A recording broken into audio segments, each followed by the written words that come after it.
Hey everyone, welcome to the RDZ Sports Channel with your boy RDZ. Thank you all for subscribing to my channel. To those people who just subscribed, nothing without you guys. I'm glad you came aboard and you subscribed to the right channel. Do me a favor, please hit that notification button so you can be up on whenever I drop the latest video. Appreciate you guys, nothing without you.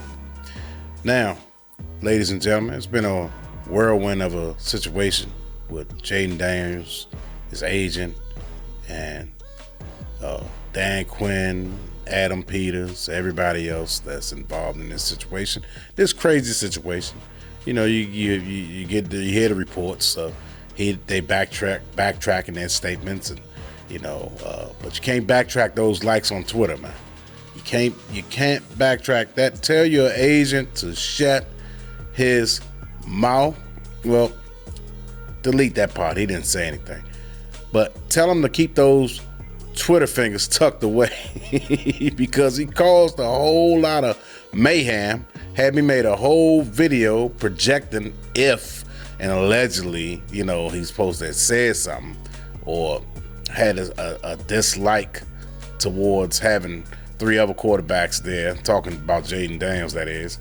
But it turns out it's a little bit of just a misunderstanding between the agent, Jaden Daniels, Adam Peters, whatever. All has been resolved. Everybody, like I told you in the last video, like Aaron Rodgers said, relax. It's all good now. It's a Kumbaya moment now. And I'm glad because, I see the vision, jd5 playing for the Washington Commanders. You got some people, let me touch on something. You got some people who really don't want the young man here. They say things about the young man, negative things. Everybody's entitled to their own opinion, and I would never tell someone or try to change someone's mind on who they like and who they think would be, because everybody is a fan, including me. Just because I got a YouTube channel doesn't mean I'm not a fan. I got a fan. I got an opinion just like everybody else. My opinion, everybody's not going to agree with what I say, and I don't expect them to. Only a fool will think just because they got a platform that they're trying to coerce others into believing what they're saying. All I'm doing is offering my opinion, my thoughts, and I'm just putting it out there on the video, and some people like it, some people don't. But at the same time, that's cool. I knew what I signed up for. And the comment section is always the best part of doing this because you get to interact with people in the comment section. And I'm the type of person that I like to interact, So I'm a come back at you. I'm a come back whether you like it, whether you like what I say or not, and whether I like what you say or not. I'm still going to reply, and it's always going to be in some positive stuff, or I'm gonna enlighten you or educate you, in some form or fashion. But I'm not going to have a sparring match in the comment section. That's not what that's for. And I'm too mature to have a sparring match in the comment section. But I love the feedback, man. I love to interact with you guys. Like I said, whether you agree or disagree, please leave your comments in the comment section. Like I said, sometimes some of your comments is educational, and some of your comments will have me laughing, man. I have a good time in that comment section. I love when you guys interact. Anyway, I digress. But I just wanted to touch on a topic. I wanted to touch on a early second round mock draft with just two players. It's going to be a cornerback and a wide receiver. No wide receiver. I already did a mock draft on the second round. I told you I'm not doing it all the way up to the seventh round this year like I did last year. I'm just not. No reason. Just going to stay with the top three rounds. I already did the draft, my mock draft on who I think the team needs, and some of the players that I already did a mock draft on. You guys could check out that video. Some players that I picked, a lot of people agree on. I looked at some of the other mock drafts, and is almost identical to the mock draft that I had, you know what I'm saying? But just a few players off, you know, but it was close, you know, of who I think they should take. Besides Jaden Daniels in the first round, who I think we should take in the second and third round also. You know, so you guys get a chance, please go look at that mock draft. If you want a latest mock draft from our DJ Sports Channel, you can check that out, and it's over there in the playlist. But anyway, Dan Quinn, the type of player that he's looking for, you know, from that quarterback position, and what the traits that he's looking for.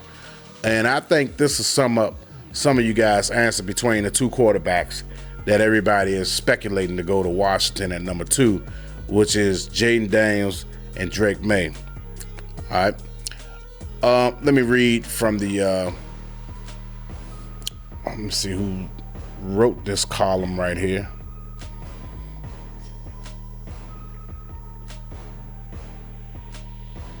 Story by Brian Hines. So this is a story by Brian Hines, and he stated, it's like in the 4th paragraph, another important trait the head coach looks for in his evaluation: experience. Remember that word.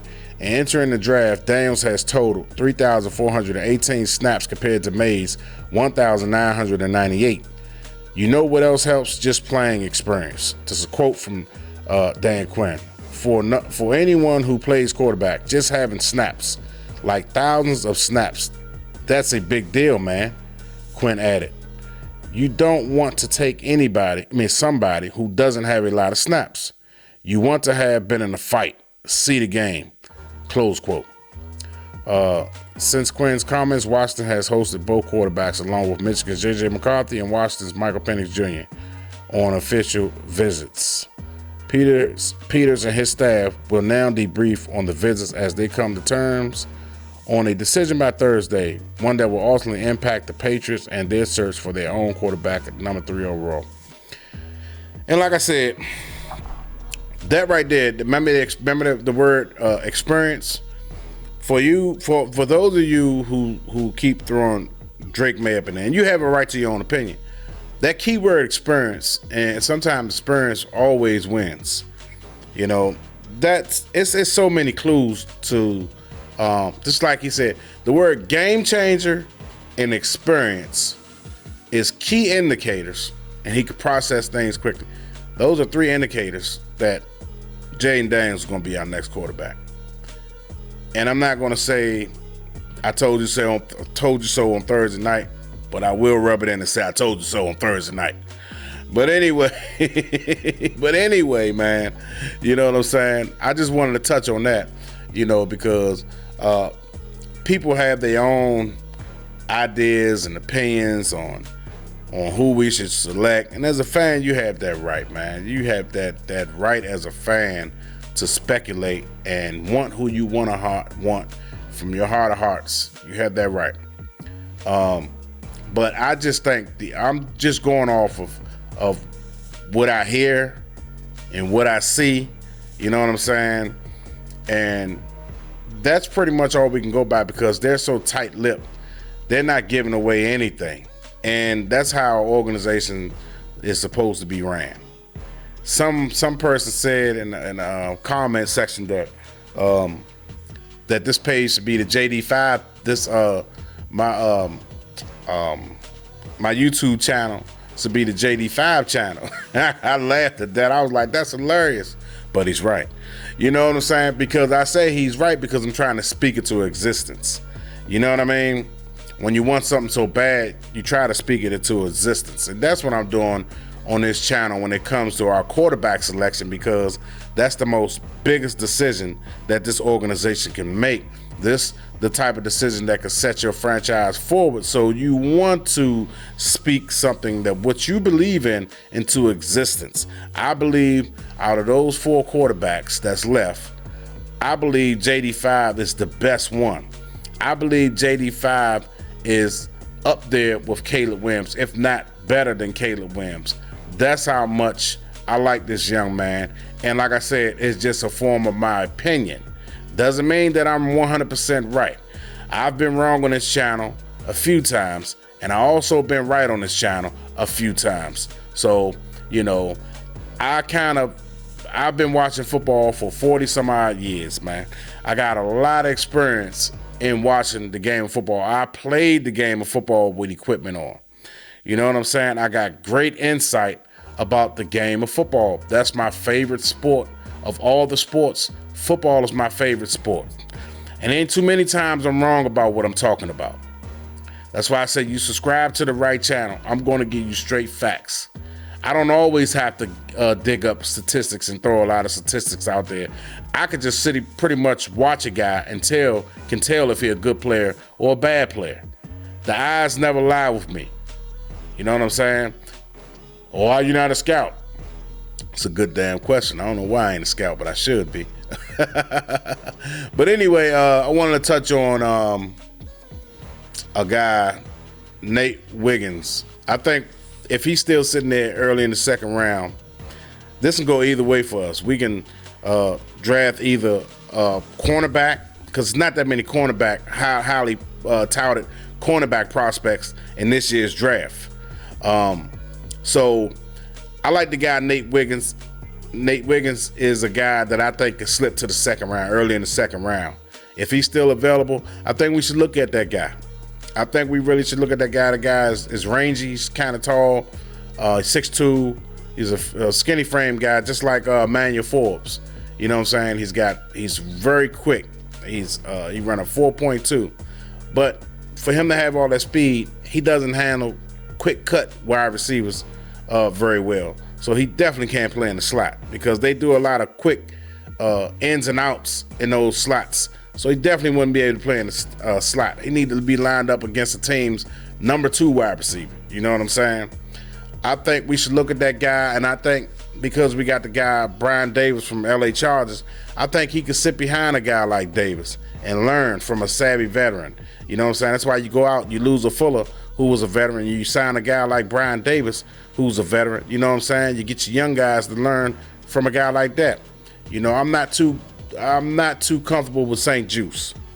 I'm not too comfortable. I like the boy Johnson, in coverage better than I like St. Juice. St. Juice takes bad angles. He got below average technique. You know what I'm saying? He's got all this speed. I mean, he's got all this height, but he doesn't know how to play with that height that he has. I think coaching will help St. Juice out tremendously. I think coaching will help Emmanuel Forbes out tremendously. But in the meantime, you got a guy like Davis who you can lean on as your number 1 guy, you know what I'm saying, to kind of slow down some of the bleeding.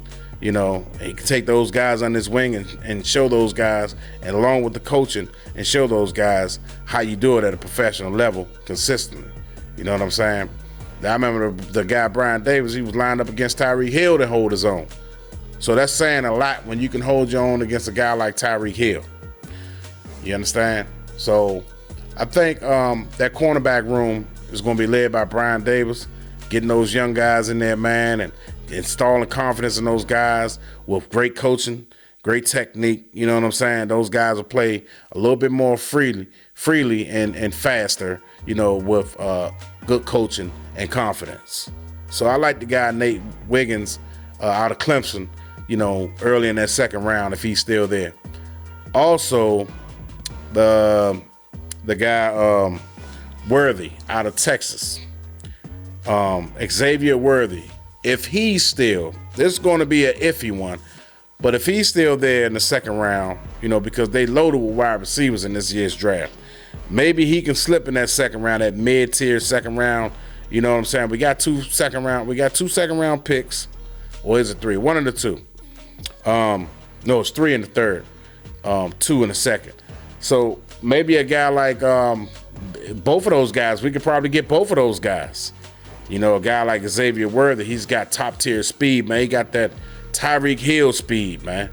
You can't ignore speed. Dan Quinn said he want to go fast. He want the team to be fast and physical. Well, this guy, he can play physical. He's like 5'11", 6 feet, something like that. I know we got smaller wide receivers. We had the fast guys last year, this, that, and the fourth. You know what I'm saying? But sometimes, man, you just can't ignore speed. Speed kills, man. Speed definitely kills. You cannot ignore that speed. And if you got the right offensive coordinator that know what to do with all those fast guys, it can cause a lot of problems for the defense. And if you draft a quarterback like jd5, who could put a lot of stress on the defense, and you got a guy like Brian Robinson who can bring that physicality, you know what I'm saying? You're not just a finesse team, but you also could be a physical team. You got a guy like Ertz who's a physical tight end. You know what I mean? So you got a perfect balance if you get a guy like Worthy. I already made a mock draft about the wide receivers. You guys can check that out. I like the boy Brian Thomas Jr. out of LSU. And the boy Polk out of Washington, played with Penix and Ndunze. You know what I'm saying? Number 2.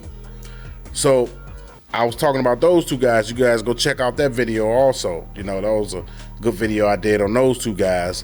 And so I like those 3 guys, Xavier Worthy, Polk, and Brian Thomas Jr. Any of them guys can fall at number 2, man, the second round. Any 3 of those guys I just named, you know. So, yeah, man, I like our chances at that number 2 spot. I mean, I keep saying number 2 in the second round, you know what I mean? So we can pretty much go any direction we want to go. We can go offensive lineman, we can go defensive lineman, we can go linebacker, we can go safety, we can go cornerback, we can go any position at that in that second round. You know, I think it's the second or third pick in the second round, so it's a very high second round pick, so we can go any position. Sorry guys, keep hitting this microphone in my hands. We can go any position, you know what I'm saying? But I feel like we addressed a lot of needs, you know, during free agency. I think it's best player available at the position that you're picking, and you got to pick the best player available, you know, on the board, on your board, you know what I mean? And I think some of those guys, those 3 guys that I named, you only get one, but you know, those 3 guys that I named, man, I think they'll fit with this team, man. The chemistry, I mean, not the chemistry, but I watch how their style of play. It'll blend right in with what we already have. You know what I'm saying? So if I can see that, then I hope Dan Quinn, Adam Peters, and Cliff Kingsbury also sees that. You know, and the guy, Anthony Lynn on defense as defense coordinator. I hope he sees that. You know what I'm saying? As far as the cornerback position. You know what I mean? I really like Nate Wiggins, you know, out of Clemson. You know, I think he'll fit what we already have. He could blend right on in. Like I said, a guy like Brian Davis, a savvy veteran, man. He could teach those young boys, man. He could teach them. You know, I just wanted to touch on that real quick. Touch on the Adam Peters, jd5 agent debacle and clear that up. Since they cleared it up, I just want to come on here and offer my 2 cents. I'm glad that it got resolved, and now we can move forward, and it won't be a big story in the media no more, and we can move forward and just strictly concentrate on the draft, because that was a minor distraction, you know what I mean? So, but it made for great content, but it still was a minor distraction. You hate for something to be negative when you're trying to create a positive atmosphere, you know, but it comes with the territory. This is the business of the NFL, so people out there don't get discouraged and thinking this the same old Commanders or / Redskins or whatever the case may be. It's a new regime, professional. They know what they're doing. You know what I mean? They're keeping it tight to the vest, as they should. As they should. But anyway, this your boy Albert DZ. Thank you guys for watching. I appreciate you guys for supporting me. Enough about you guys. Until the next video. Peace.